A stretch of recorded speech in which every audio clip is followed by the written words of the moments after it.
Meu amado irmão, boa noite para você que nos acompanha nas redes sociais. Boa noite, igreja. É com muita alegria que mais uma noite nós estamos na casa do Pai para adorar aquele que tudo pode. Eu convido a você a entoar o hino 497. Louvai a Deus.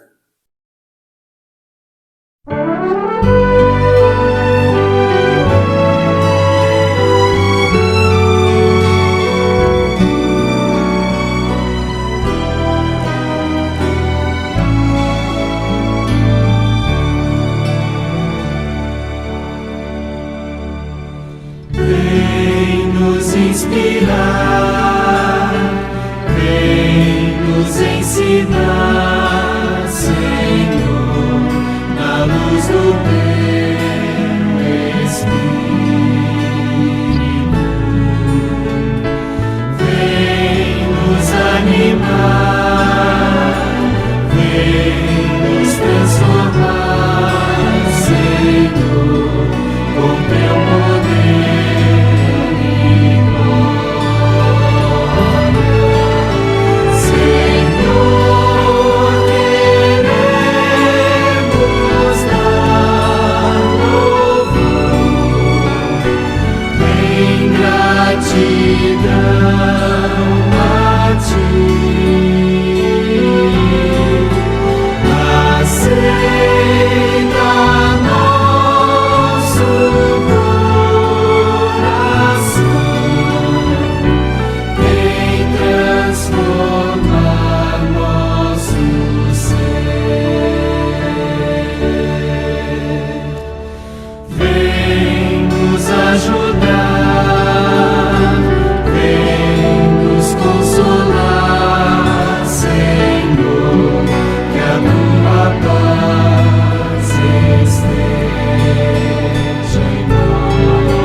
Meu amado irmão, que bom é estar mais um dia na casa do Pai.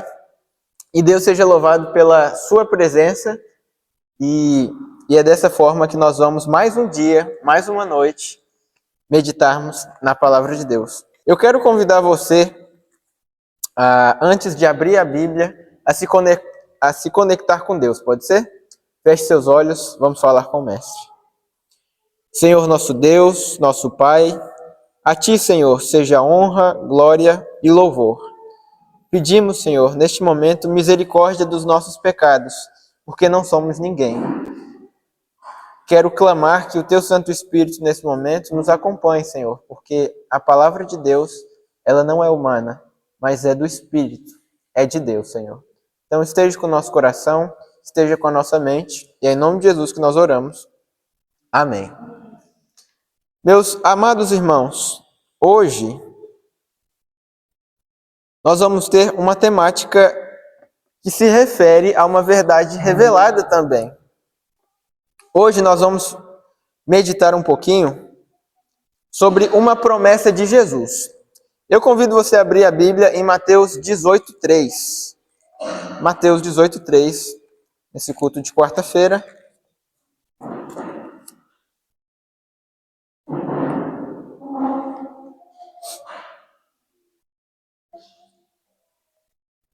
Hoje nós vamos ver, assim como nós temos visto no restante dessa semana, sobre algumas características que o próprio Deus tem comigo, Ele tem com você. Nós vamos meditar sobre 4 aspectos, tudo bem? Então, em Mateus 18, versículo 3, diz assim: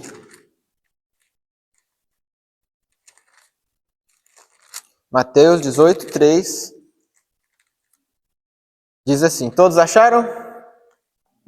Amém. Diz assim: E disse, em verdade vos digo que se não vos converterdes e não vos tornardes como crianças, de modo algum entrareis no reino dos céus. Essa semana de oração, meus irmãos, tem como objetivo 2 coisas. A primeira é que eu e você possamos nos conectar com Deus. Amém? A segunda é que cada vez mais, dia após dia, eu e você possamos nos preparar para estar no reino de Deus. Só que na nossa caminhada cristã, será que de verdade nós temos nos preparado para estar no reino dos céus? Será que de verdade nós temos sido pessoas convertidas? Jesus, uma certa vez, estava ali com seus discípulos e eles chegaram ali no mestre perguntando: Senhor, diz alguma coisa, quando nós chegarmos lá no céu, quem é que vai sentar à sua esquerda, à sua direita, ali um grupo de irmãos? E Jesus repreende eles com esse versículo. Ele diz assim para os discípulos: olha, em verdade vos digo que se não vos converterdes e não vos tornardes como crianças, de modo algum vocês vão entrar no reino dos céus. Quando a gente lê esse texto, geralmente nós lemos com aquela ótica assim, né? É importante nós nos tornarmos como crianças. É verdade. Mas será que nós realmente entendemos o foco central desse texto? Aqui Jesus disse que só tem um caminho. Na realidade, ele alerta sobre um caminho para nós irmos para o reino dos céus. Que caminho é esse? Primeiro, a conversão. O texto diz bem assim: se vocês não se converterem, vocês não vão ir para o reino dos céus. Então, de uma forma clara, nessa semana nós temos visto sobre 2 grupos. Aqueles que guardam os mandamentos de Deus, aqueles que têm o testemunho de Jesus, mas nós também temos visto sobre outro grupo. Aqueles que o assim diz o Senhor não dita a vida deles. Então são esses que têm escolhido andar no caminho da besta. Que nós vimos que nada mais é que um sistema apostólico romano, papal. Mas de uma forma pessoal, isso se resume a uma palavra: a conversão. Quem é convertido e quem não é convertido. E Jesus diz para você e para mim nessa noite, para nós nos tornarmos como uma criança. Mas o que significa se tornar como uma criança? Eu já estou praticamente no início aí da fase adulta, mas sou um jovem. E eu fico me perguntando, será que eu, com os meus aproximadamente 19 anos aí, tem como eu voltar a ser criança? Bem que eu queria, meus irmãos. Que época boa, né? Será que tem como você voltar a ser criança? Não sei se você concorda comigo, mas o mais perto que nós temos de pureza hoje nesse mundo ainda é uma criança. Você concorda comigo? O mais perto que nós temos de pureza no mundo atual é uma criança. Porque uma criança, por mais maliciosa que infelizmente a sociedade está se tornando, ainda é o ser mais inocente que nós temos entre nós. Uma certa vez, eu estava cumprimentando uma criancinha, ela tinha aproximadamente ali uns 5 anos, estava ali na escola, e eu esqueci o nome dessa criança, meus irmãos. E eu cheguei ali falando para ele: e aí, cara, tudo bem com você? E ele olhou assim para mim com uma cara, falou: cara, você esqueceu o meu nome, foi? Meu nome não é cara, não. Naquele dia eu ri muito, né, com ele ali, e falei: cara, é verdade, eu esqueci seu nome. E ele falou o nome dele ali, mas eu te pergunto, se fosse com uma pessoa adulta, será que ela teria esse comportamento? De forma nenhuma, né? Quantas vezes a gente esquece o nome de um irmão, de uma irmã? A pessoa às vezes até percebe, mas aquilo ali não faz diferença. Por quê? A pessoa pode às vezes até se sentir ofendida, mas qual que é a tendência do adulto? Ficar calado, não relevar essas coisas. Mas uma criança, ela é inocente, ela é pura, ela não tem medo de crescer com a vergonha, ela não tem medo de se expor ao crescimento. E que eu e você, de uma forma especial nessa noite, possamos fazer parte do grupo dos convertidos, daqueles que não têm medo de crescer, daqueles que, por mais que seja até vergonhoso, mas declaram ser cristãos em nome de Jesus. Eu quero convidar você a meditar em 4 tópicos que dizem respeito a um pouco desses 2 grupos que nós temos estudado essa semana. E a verdade, meus irmãos, ela revela.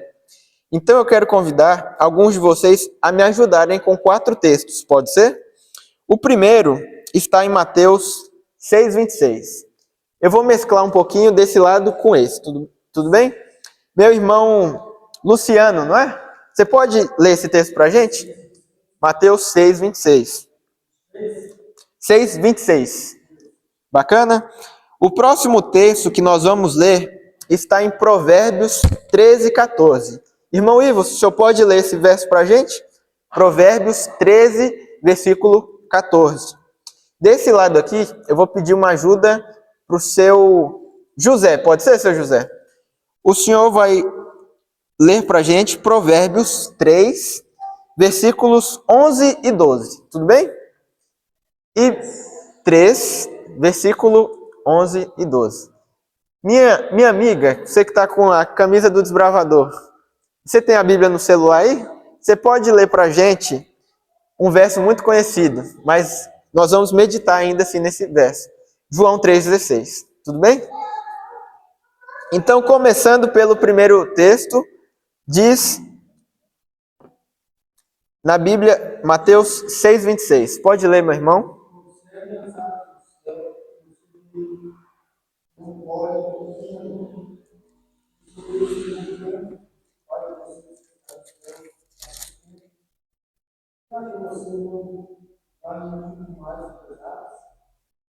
Muito obrigado, meu irmão.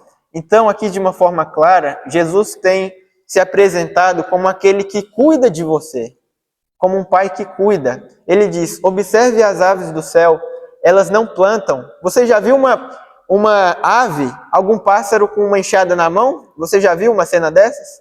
Não, mas esses mesmos animais, por mais frágeis que eles sejam, eles sempre têm o que comer. Deus sempre cuida deles. E Jesus fala de uma forma clara: observe, ei, para um pouco, respira, olha ao seu redor, olha o que é belo, olha o que eu criei, olha as aves do céu. Elas não plantam, elas não semeiam, mas eu cuido delas. E você não é muito mais importante que essas aves? Você que é feito à minha imagem e à minha semelhança?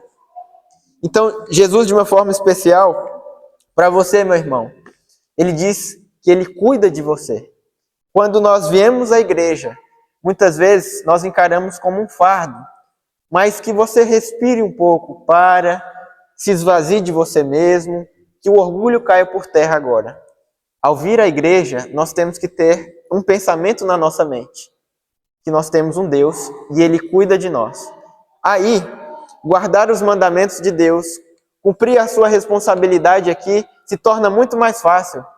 Porque não diz respeito a você, não diz respeito ao que você tem que fazer. É só obedecer o Pai.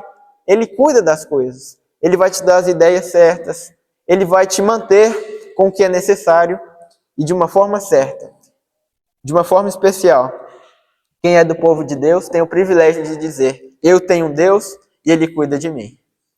O nosso próximo texto, ele está com o irmão Ivo, né? Você pode ler Provérbios 13:14?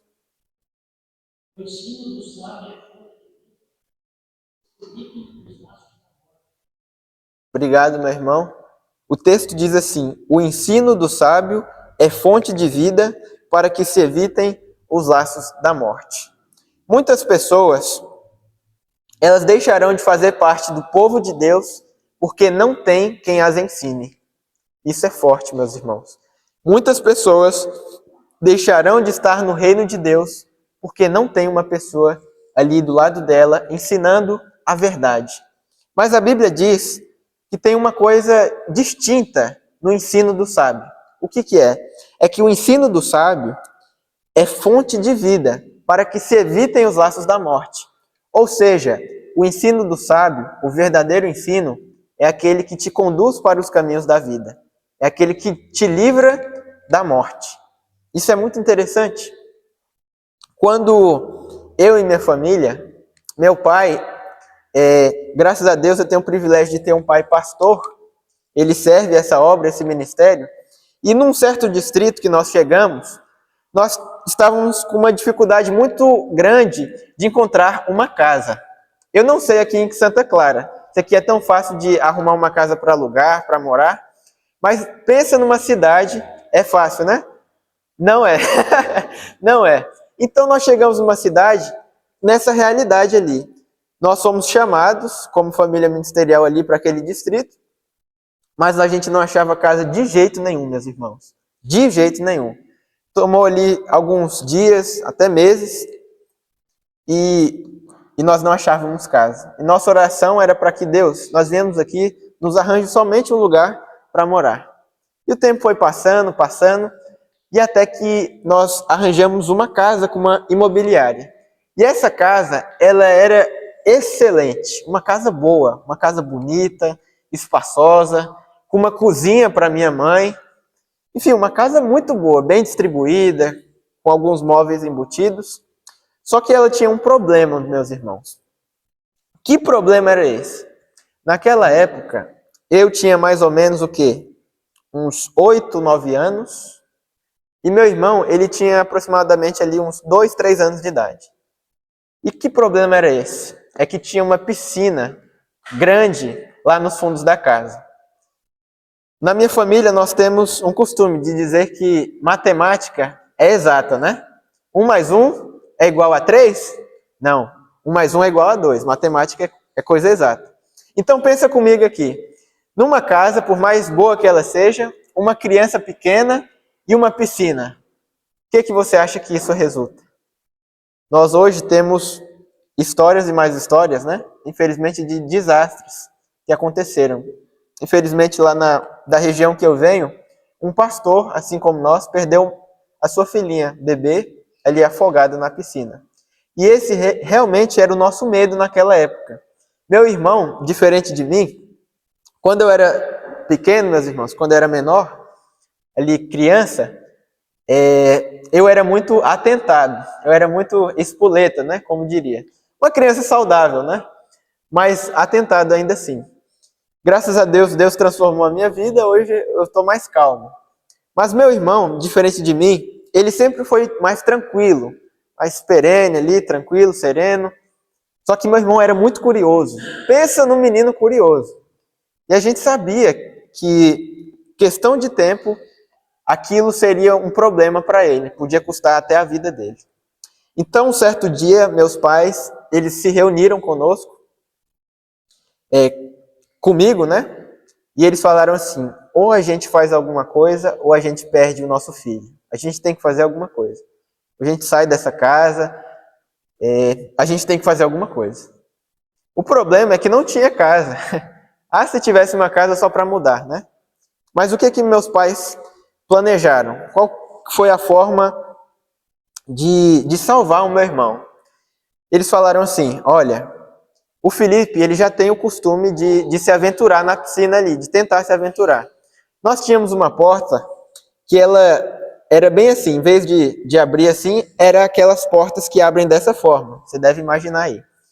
E meu irmão, 2, 3 anos, eu não sei como ele fazia aquilo, ele conseguia destrancar a porta para ter acesso à piscina, irmãos. Eu não sei como, uma criança esperta, né? Mas mesmo com a chave ali trancada, ainda era um perigo. Então meus pais disseram o seguinte, ou a gente faz uma coisa, ou nós perdemos o nosso filho. E qual foi a decisão? Foi deixar o meu irmão se aventurar na piscina. Você deve falar, mas Samuel, o que é isso? Deixar uma criança se aventurar? Foi isso mesmo, irmãos. Um certo dia, meu irmão ali, ele vê a porta, que geralmente estava trancada, ele vê a porta semi-aberta. Então o caminho já estava mais fácil para ele, né? Então meu irmão, Felipe, ele viu ali a porta semi-aberta e de trás estávamos nós acompanhando aquela cena, né? Então o Filipinho, ele foi ali, não precisou ter o esforço de destrancar a porta, ele viu a porta semi-aberta, foi lá. E o que aconteceu, irmãos? Ele se aventurou na piscina. Ele tomou ali uns 2 segundos de gole d'água. E é claro, quando Ele entrou na piscina ali, tomou alguns goles, a gente foi correndo lá, meus pais retiraram ele. Por que eu estou contando essa história? Porque aquela foi a única forma de salvar a vida do meu irmão. Você deve estar se perguntando, mas o seu irmão, Samuel, ele não cresceu traumatizado, não? Não, meus irmãos. Hoje, o que meu irmão mais ama é banhar de piscina, de rio. Banhou até na praia uns dias desses. Só que depois daquele dia, ao querer banhar na piscina, meu irmão ele passou a pedir permissão para os meus pais, até para mim. Ele chegava assim para mim, Samuel, eu estou com calor, quero banhar na piscina. Você me ajuda? Então, daquele dia em diante, nós conseguimos salvar a vida do meu irmão. Por que eu digo isso? Porque, assim como a Bíblia diz em Provérbios 13, versículo 14, o ensino do sábio, o verdadeiro ensino, ele conduz aos caminhos da vida. Ele te livra dos laços da morte. Então, aquela foi a única maneira de ensinar o meu irmão a se desviar do caminho da morte. Às vezes, meu querido irmão, meu amigo, em Cristo Jesus, às vezes, para você aprender uma lição, é preciso que você enfrente algumas piscinas na sua vida. Às vezes, foi preciso você quebrar a cara, em certo sentido, para Deus te resgatar. Mas não se engane, a piscina jamais é maior do que o arquiteto. O arquiteto ele na vida espiritual, os nossos problemas, as nossas dificuldades, eles jamais são maior que Deus. E de uma forma clara, não sei para quem eu estou falando aqui nessa noite, não sei os seus problemas, não sei a sua vida, mas de uma forma clara Deus diz: qual tem sido a piscina que tem te distanciado de mim, meu filho? Qual tem sido essa piscina? E ele diz na noite de hoje: ou você aprende, ou é questão de tempo, você irá ser conduzido para os caminhos da morte. Mas nós temos um Deus que ele conduz você para o caminho da vida. E é esse Deus que cuida de mim, que cuida de você. É esse o Deus que o povo de Israel, que o povo hoje, os descendentes da mulher, como nós vimos ontem, tem o privilégio de falar. Nós temos um Deus, ele cuida de nós, ele nos ensina o caminho da verdade.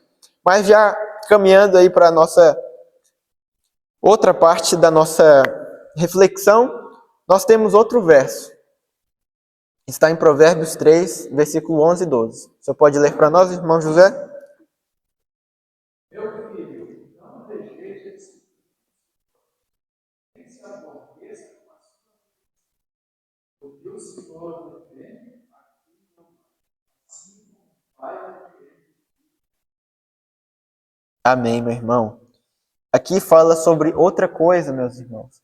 Nós vimos sobre o cuidado de Deus. Nós vimos sobre o ensino de Deus. Nós aqui, de uma forma clara, nós vemos outro aspecto de Jesus na sua vida. É a repreensão. Quantos aqui de nós já fomos repreendidos, né? Eu te pergunto, como você encara a repreensão? Como você encara a repreensão? Tem uma imagem aqui, não dá para ver ela, mas quando eu escutava a palavra repreensão, via na minha mente uma imagem da minha mãe ou de algum parente meu correndo atrás de mim com uma chinela na mão, para me repreender ali.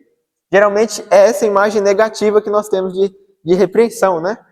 Às vezes não é uma chinela, mas é uma correção. Ali até uma fisionomia mais fechada, você não pode fazer isso, você não pode fazer aquilo, não faz isso e tal, você está errado, meu irmão, não faça isso.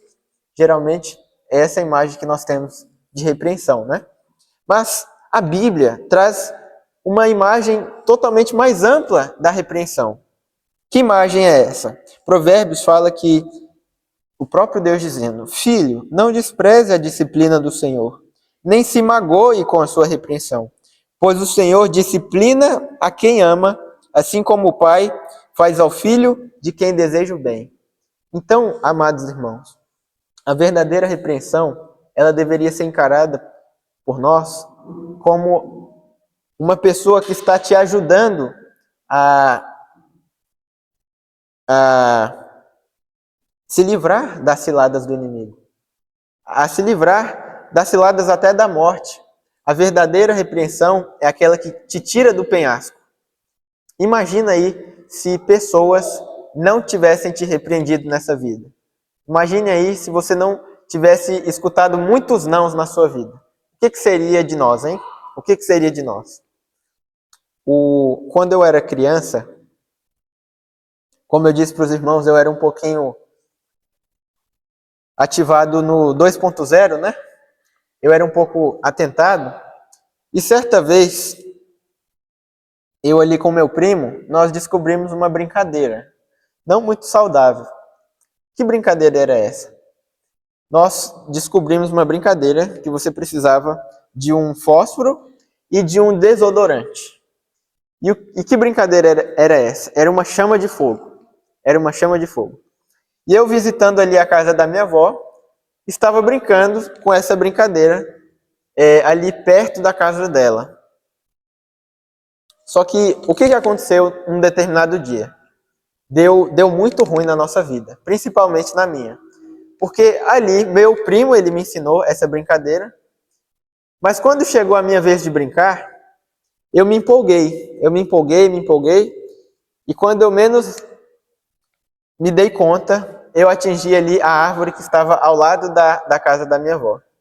Resumindo a história, meus irmãos, aquela árvore pegou fogo e por pouco, mas por muito pouco, eu não coloquei fogo em toda a casa da minha avó.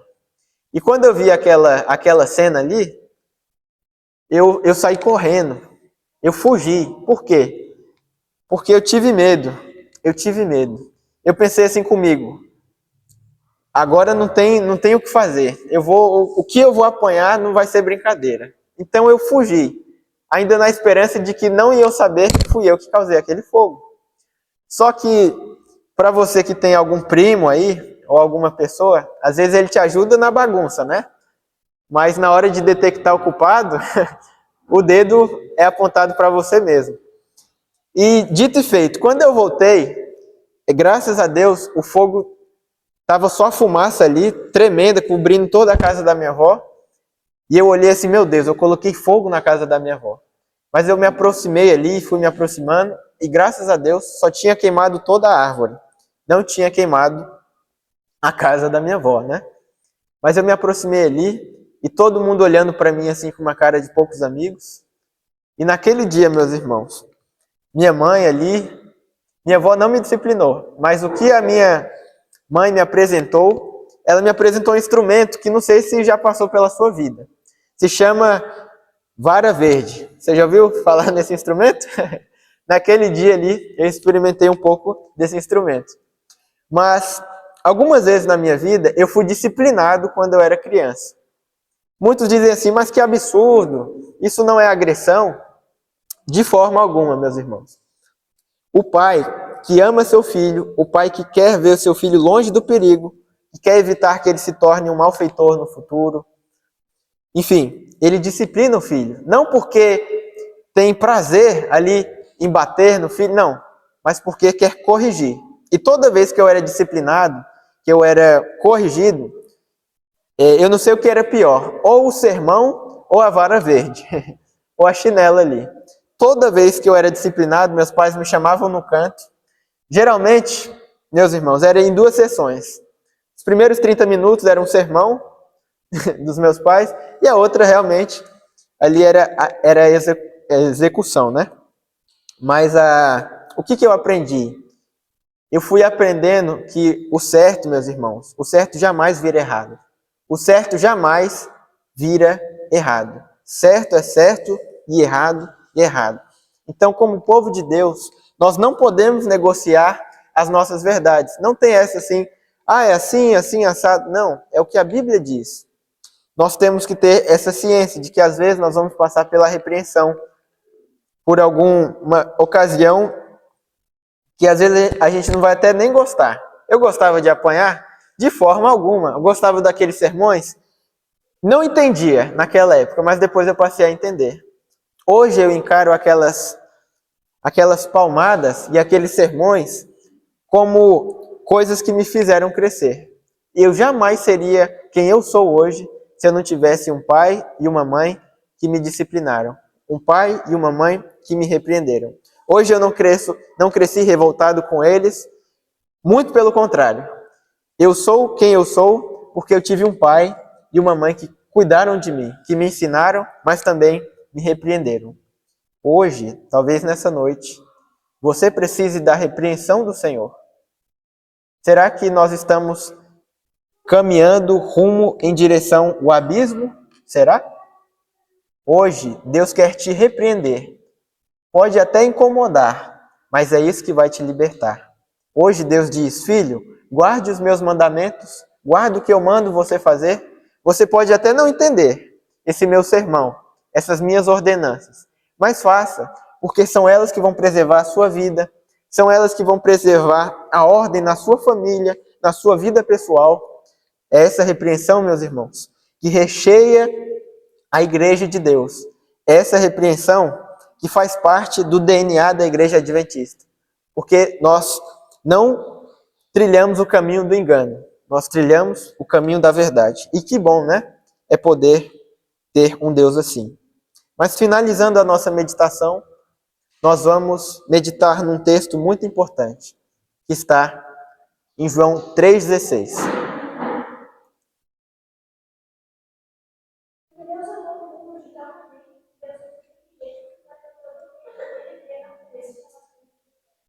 Obrigado, minha irmã. Esse texto é o texto mais conhecido da Bíblia. Você não precisa ser cristão para conhecer essa promessa e essa verdade de João 3,16. Aí fala do amor de Deus, porque Deus amou o mundo de tal maneira que enviou o seu Filho unigênito, para que todo aquele que nele crê não pereça, mas tenha a vida eterna. Hoje, Deus diz para você: eu te amo, meu filho. Você é propriedade minha.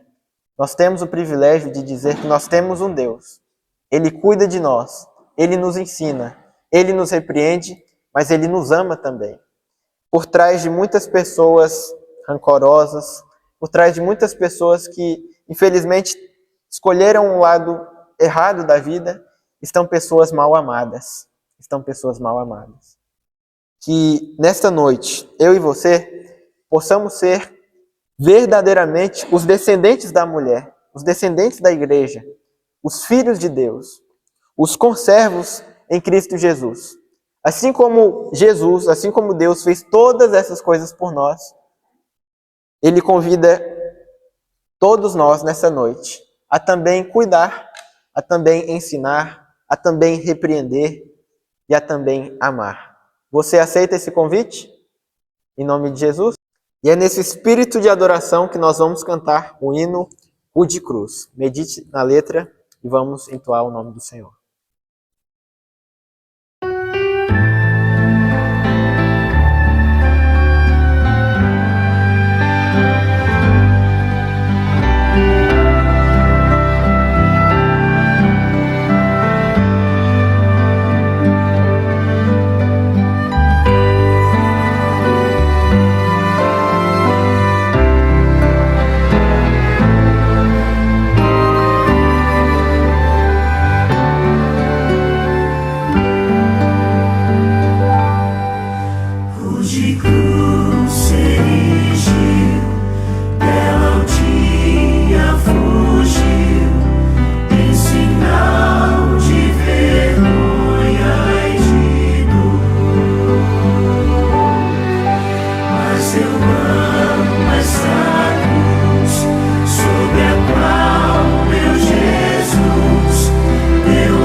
que com Jesus a vergonha da cruz quero sempre levar e sofrer. Ele vem me buscar e com ele no lar uma parte na glória hei de ter. Se eu amo a mensagem da cruz,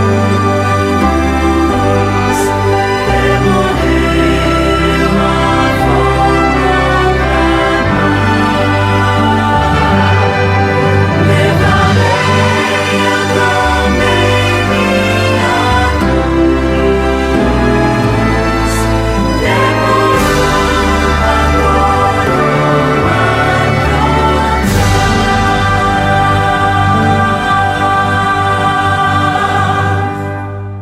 Senhor nosso Deus, amado Pai, que gratidão, Senhor. Que bênção é meditar na Tua palavra, Senhor. Nesta noite de quarta-feira, estamos aqui e pedimos misericórdia, Senhor. Pedimos perdão dos nossos pecados e, acima de tudo, Senhor, pedimos o Teu Santo Espírito. Pedimos que, ao retornar para os nossos lares, o Senhor possa nos comunicar aquilo que tanto necessitamos viver, ouvir, para que assim cumpramos a nossa missão, Senhor. Em nome de Jesus que nós oramos. Amém.